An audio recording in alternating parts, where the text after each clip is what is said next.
Dear friends, welcome to the show Talk with Your Doc. I am Dr. Prashant Tijani, and with me today is Dr. Abu Bakare. He is an endocrinologist here in Thunder Bay, Ontario, Canada. Today we are going to talk about obesity. Obesity is an epidemic disease not only in America but all over the world. The number of cases of obesity are increasing everywhere. In Canada, 1 out of 4 people are obese and 2 out of 3 people are overweight. The incidence of obesity is also increasing in children. In 20 years, the incidence of obesity has increased from 1% to more than 10% at this time. Obesity has tremendous effect on one's body as well as on the economic aspects. It is a risk factor for diabetes, heart disease, hypertension, and many other diseases. So today we are going to talk about what are the risk factors for the obesity, who gets the obesity, how can we treat it, and how can we prevent it. And Dr. Abu Bakare is going to guide on that. Thank you, Dr. Bakare, for coming to the show again for the second time. It's a pleasure to be here. Thank you. Please tell us about the difference between obesity and overweight, and how can one know that he is obese or overweight? Well, the definitions are that if you've got a BMI, and that's a body mass index, which is calculated on the basis of your weight and your height in meters squared. If you have a BMI that is below 25 and above 18, you are judged to be normal, normal BMI. If you've got a BMI 25 and above up to 30, you have overweight. Okay. And you have a BMI between 30 and 40, you are judged to have obesity. And if it's over 40, you are judged to have what is called morbid obesity. Morbid obesity. Sometimes we only classify till 30, and then we have class 1, class 2, class 3 obesity. Right. But once you are so above BMI 30, is body mass index. So one need to know one's weight and the height. And the height in centimeter. And then there is a formula we calculate the body mass. We can use to calculate the body mass index. Right. And the overweight is just a stage before the obesity then? That's right. So if you have a body mass index between 25 and 30, you have overweight. Okay. That's right. Now, who gets the obesity? Who is the person who is a risk factor for obesity? Well, from your description, obviously it is a wide problem, and men, women, children all get it. But who is at risk? Well, the person at risk is essentially anybody who has a predisposition to put weight on and is unable to prevent that. And therefore it involves people who either genetically are predisposed to become overweight, or there are people who are less active, but in addition also taking more than they can handle in terms of being able to dispose of the amount of food intake. And of course, there are also medications that will predispose you to obesity, and as well, there are some treatments, injuries, all that can predispose you to overeating. Now, obesity in the children, the number of incidence of obesity in children is also increasing nowadays. That's right. That's correct. And for the children, is a genetic factor or risk factor for the obesity? Of course, it is partly genetic, although this has not been completely worked out so that we can say this gene and that gene is responsible for obesity. But if people have looked at twins, same-sex twins who are even reared apart, and if one twin is obese, it's almost certain that the second twin will be obese, even though they've been reared apart, not in the same home. So obviously, there is a genetic aspect to obesity. Is it 40%, 50%? Some people believe that it's more than 60% that contributes to your development of obesity. So if parents are obese, the chances of kids having obesity are higher? It's even higher. Now, so there is a strong genetic association probably. That's right. But does that has to related with the parenting? Like if the parents are not eating a healthy diet and they're not having the exercise regularly, then the children might adopt the similar? Yeah, that's true. But like every other chronic disease, which we regard obesity as chronic disease now, there is an element of environmental influence Yes. in what finally happens. Yes. So obviously, it's not every child whose parents are obese is going to be obese. There are some modulating factors which need to come in to make it even more solidified that you will follow your parents in terms of the obesity. Right. Now, this obesity can lead to variety of diseases. So please tell us about those. Well, obesity is associated with multiple other chronic diseases, most commonly diabetes mellitus, hypertension, coronary artery disease, sleep apnea, osteoarthritis, and even certain cancers are associated with being obese. Yeah. So if you are overweight, then you have all this heart disease, diabetes, your risk factor for those. That's right. Now, I read an article there, waist circumferences and the risk factor for diseases. So please tell us something about that. Well, there has always been some argument as to whether the most appropriate measurement is BMI, or the body mass index we just talked about, or is it the waist circumference, or is it the waist height ratio that is important? And what actually has been found now, for a very long time, we thought that BMI was somewhat inaccurate because there are people who've got a high BMI but actually are not. They don't have too much fat, because the definition of obesity actually is excess fat in the body, right? Right. And BMI, if you've got a BMI of over 30, you almost always have excessive fat, but you can have a BMI that is actually 30, 31, 32, and you are not obese. Like the really fit athlete, they are technically, if you use just the weight and height, you're going to call them obese, but they don't have excess fat. So BMI is not very accurate in terms of relation to development of these diseases.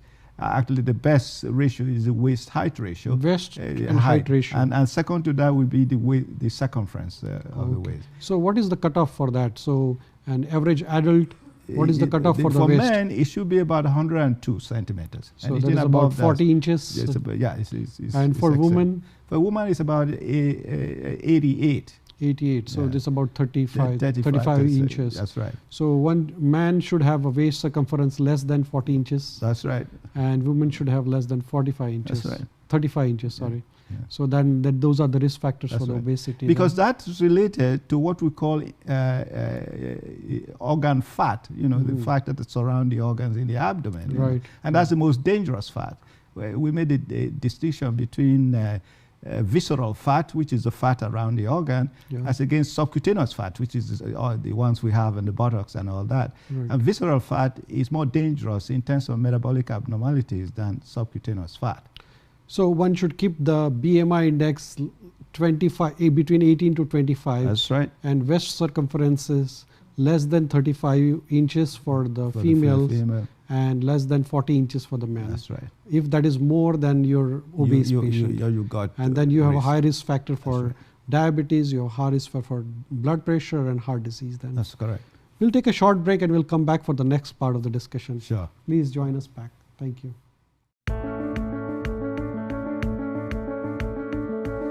Friends, welcome back to the show Talk with Your Doc, and with me is Dr. Abu Bakare, and today we are talking about obesity. Dr. Bakare, we were mentioning about various causes and risk factors for the obesity and the diseases caused by it, and the incidence is growing every day. What do you think is the cause for increasing the incidence of obesity in adults as well as in children? Well, the cause, if you look at the causes of obesity that I had briefly mentioned just now, they are increasing in terms of the number of people who are involved. Let's take, for example, a decrease in activity. Yeah. A decrease in activity. Every country that gets more and more prosperous, the people are exposed to less activity. Sitting on the computers all the time. Right. They're sitting in their cars. They are sitting in their room watching TV. So the people who are more active, which are the less affluent members of the society, are much less Predisposed to the consequence. Well, everywhere in the world there's more wealth. Even the Chinese, you can look Yes. at it, they are developed. Actually, the rate of obesity developing in China is faster than anywhere else right now. And the children watching the video games that's and right. movies. And no school games. no You know, we used. I'm sure you remember. We used to play soccer in school. You had to play soccer in Yes. school. You couldn't. Here, the activity is voluntary. You know, Yes. or they may not even get access to being able to be. So active less during the physical daytime. activity is one of the causes. It's one of the causes. It's not the main cause. Right. It's not the only cause, but Yeah. it is a significant cause. Of course, there is also availability of food. Food, yes. What type of food is available? Yes. And a wide variety of food, and you can eat all the time. You don't have to wait for the 3 meals. You can eat in between. The social atmosphere creates the opportunity for you to almost continuously be eating. So that's and then there is the super sizes that we've created to even make people buy more and more. So these are the physical causes. activity, the type of food what we are eating, like a fast food, That's right. and lot of soft drinks, right? A That's lot right. of cokes and Yeah. A lot of carbohydrates in it. Not very useful food that we eat right. and drink. Right. So in the children also the same dietary factors, the environmental factors, and the behavioral patterns probably are. Yeah, because they copy the adult, Yes. and if parents are people who just pick up some McDonald's on the way home rather than go home and cook really fresh vegetable and more nutritious meals, Right. then they are also exposed to it. And in schools, until recently, people noted that you've got Coke machines all over the place. You know, they eat chips. You know, Yes. so we've not really cultured our children to eat good food Right. for in a large measure. So what are the benefits of losing weight? Well, the benefits of losing weight are really quite great. For the medical point of view, we actually have been able to assess that if you get any patient to lose between 5 to 10% of their weight, which is not what most people want. They want to lose 50%. But 5 to 10% of the weight results in major metabolic changes. For example, a patient who was, it won't be really diabetic who's been 10 years in that, but a pre-diabetic patient can return to normal levels of blood sugars. Oh. Patients who have high lipid levels, cholesterol levels can return to normal values. So there are major changes in the biochemistry that one can demonstrate. Blood pressure goes down. You know, the amount of weight that you put your joints through goes down. It's been calculated, for example, in a patient who has knee joint pains, who loses 1 pound, that you reduce by 4-fold the amount of pressure on the joints. So there is a major benefit from just losing about 5 to 10% of. So 5 to 10% of the weight loss can prevent diabetes, can prevent heart disease. That's right.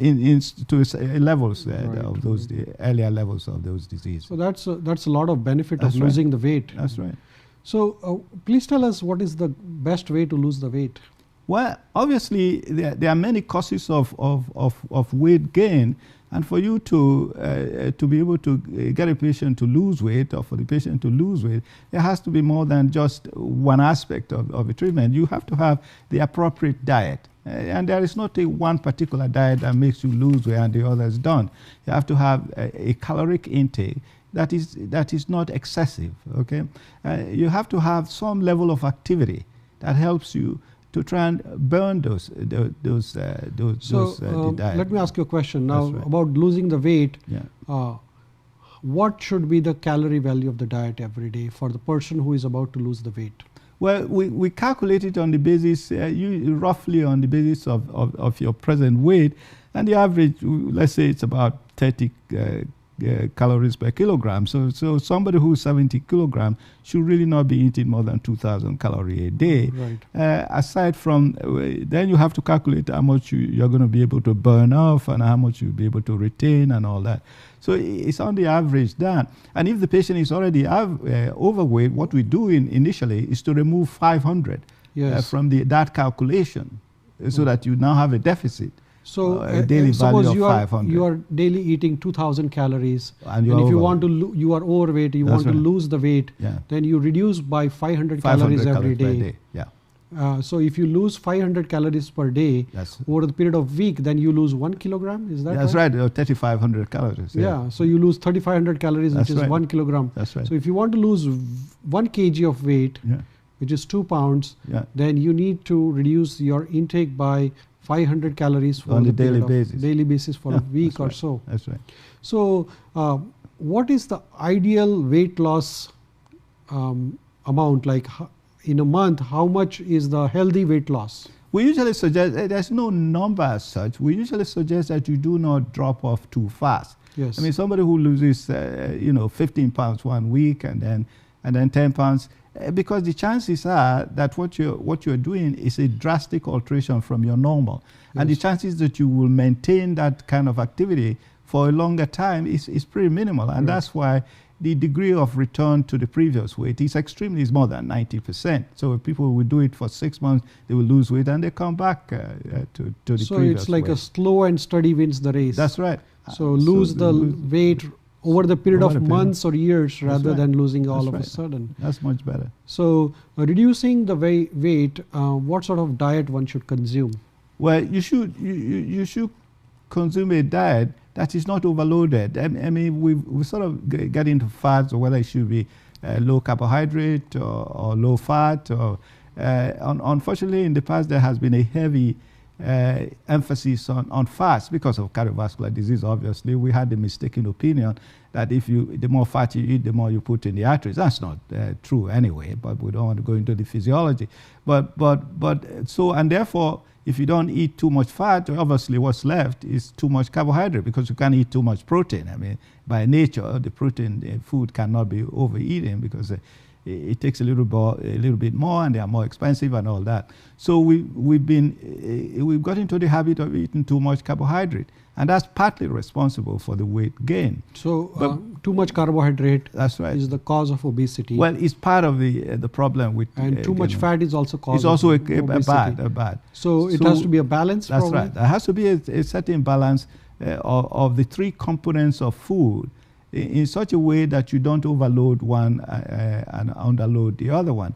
And more important, because the experiments have now been done, or research have been done, in which a group of patients have been put on low carbohydrate, traditional low carbohydrate, and then put on low fat and followed for several months. Although the patients who have low carbohydrate tend to lose more weight initially, in the end, if you follow them for 1 or 2 years, they balance out. If they're as long as it's the same amount of calories. Right. So the number of calories matters more than what's in the caloric intake. Right. Yeah. That's a very interesting discussion. We'll continue after a short break. That's right. Thank you. Please stay back for the last part of the show. Thank you.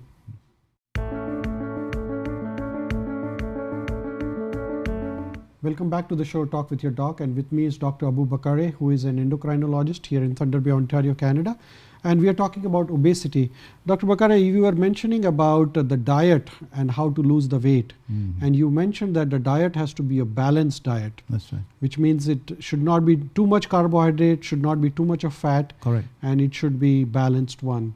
So now, how much should be the calorie intake of that diet? How much should be the carbohydrate content? How much should be the fat content? And how much should be the protein content? Well, what we usually suggest, for example, is that the amount of carbohydrates should probably not be more than about 30% or in that area. That's a ballpark figure I'm giving. It's not that everybody should be on 30%. The amount of fat, what is left, obviously, is about 70%. Usually we can't take in more than 20 to 25% of protein, and then the rest will be, of course, fat. Now, even more important is the constituent of each one of those. Okay, for example, carbohydrate, we don't want you to take refined carbohydrate, whether you took what we call complex carbohydrate. Complex carbohydrates. And if you come to the fats, we don't want you to take polyunsaturated fats. So there is also a manipulation within each category as to what is most beneficial in terms of what you should be eating. So complex carbohydrate, which means that the carbohydrates which has the fiber content in it, right? That's right. So this has will not prevent been completely refined and washed up. Absolutely. Yeah. So as we were talking last time, having the fruits is important rather than drinking the fruit juice. That's correct. That's the complex carbohydrates. Extremely correct. Yeah. Right. Now, other than this diet, about exercise, That's right. what is the role of exercise in the weight Well, loss? the role of exercise, we like to call it an increased activity, because you tell somebody about exercise, they think you're going to go into the gym, and all you have to do, if you walk 30 minutes, 5-6 days of the week, and total up about 150 minutes a week, that's standard exercise that is required of you. So it's not, you don't have to be a marathon runner. So 150 minutes of walking or running or running whatever or- the exercise that's you right. do over the period of a week Every is week. good enough to That's keep right. you That's prevent you from the obesity. That's right. So this 150 minutes can be done over the period of 3 days, 4 days. That's You right. can divide it over the Yeah. period and then get Yeah. it done. And you know, on each occasion, you don't have to do it all at once. You know, Yes. you don't have to do the whole 50 minutes. That day you could break it up, and Yes. it's the total that is important. Right. Yeah, Now, the diet, exercise. that's right. Now, some patients, if they cannot lose their weight by diet or exercise, what are the options for them? Well, I mean, in Canada, we don't have a very high level of the next option, which is medication. But the medication should not be on the basis of just medication. It still has to be on the basis of appropriate diet and exercise, or what we call lifestyle changes. Just handing out a medication to a patient is not really appropriate in the management of obesity. We also suggest that there are levels. I mean, if your BMI is up to about 27 or so, then you should really be on lifestyle changes. Okay. If your BMI is 27, but you already have some of the comorbidities that I mentioned earlier, hypertension and diabetes, then you should be on lifestyle changes as well as a medication. So this medication, the drugs which are available in the prescription drugs I'm talking That's about, right. Do they have any side effects? Of course, medications have side effects. So it is better not to take them. If you could. If you could. If you could. But as I said, the recommendation is that once you've gone through that level, then the medication are likely to be a component of the management. Right. While if you've got a BMI of 40, one of the components is surgery, if you can, and if you're qualified to Tell have us the about the surgery. surgery. What are the surgical options available for the obese patients? Well, in Ontario at least, you are eligible to have surgery if you've got a BMI of 35 and you have comorbidities, or if you've got a BMI of just 40. You're qualified to be referred to a bariatric center so that you can have surgery done. So And they are, go ahead. liposuction, right? You said liposuction No. and gastric. No, liposuction is not really recommended for Okay. weight loss, because what you do with liposuction is you suck out fat. That's not the weight. That's Okay. subcutaneous fat you're actually Right. sucking out. And as I mentioned, So that's not a earlier. surgery. No, that's not recommended surgery. The two surgeries that we mostly do in Thunder Bay, for example, are what we call a sleeve gastrectomy and a Roux-en-Y, which means the stomach is somewhat disconnected in a way from the rest of the earlier part of the intestine and then connected to the later part of it. So what is the advantage? Is there any advantage of liposuction? There is no advantage in terms of medically and metabolically of weight of my liposuction. It may look nicer. It's just but cosmetic it's surgery. very probably. cosmetic, and it's not recommended. Not at all. recommended. No. Does it have any side effects, the liposuction? Well, I'm not sure it has any profound side effects in terms of any consequences, but Okay. it's just not anything to do with. Now you mentioned about the other significant weight badiatric surgeries, the gastric. It's a gastric banding surgery. sleeve Sleeve, gastrectomy. yeah. We also, there used to be a band, banding, gastric banding, but that is not done in our center because also the Ontario Bariatric Network has recognized that gastric banding is not effective in terms of weight loss. Right. Yeah. Now, how effective are these gastric sleeve surgeries and Roux-en-Y surgery? Well, extremely effective. I mean, they normalize in a diabetic patient who has not been diabetic for a very long time. They usually normalize the blood sugars. Blood sugar. Almost within a few weeks. Okay.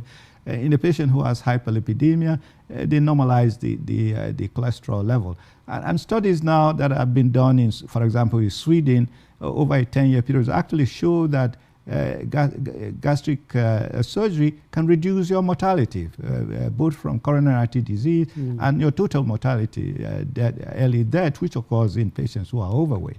So it is beneficial. Extremely beneficial.